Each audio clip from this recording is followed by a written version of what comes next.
Last week, fashion designer Kate Spade and celebrity chef Anthony Bourdain died by suicide.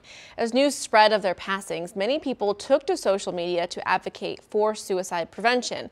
But are these posts actually helping? MTN's Kaylee Collins looks into it.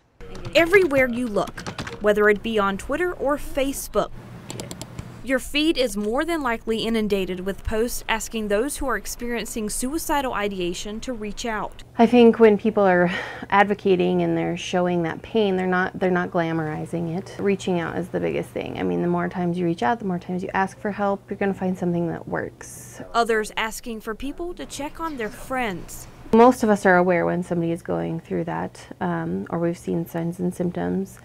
There's other instances where that's not going to happen, but the more in tune we are with people, the more people understand that we care, or they're going to at least reach out to us.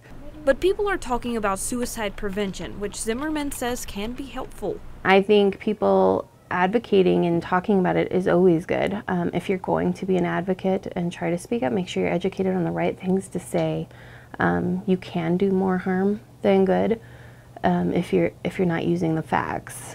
You know, the people saying the wrong thing, it is harmful. It's not helpful, and trying to give people advice instead of encouragement or support is very different things. If you're concerned, educating yourself on the proper things to say is helpful so that you're not alienating somebody, and understanding what those warning signs are. Those signs of suicidal ideation are similar to those of depression, like big changes in personality or behavior. But some may not even show signs. It's hard to reach out and face your demons, and you know, some people don't even know there's a problem. So it's kind of our responsibility to watch out for one another. And as more people shared the National Suicide Prevention Hotline, there has been a spike in calls.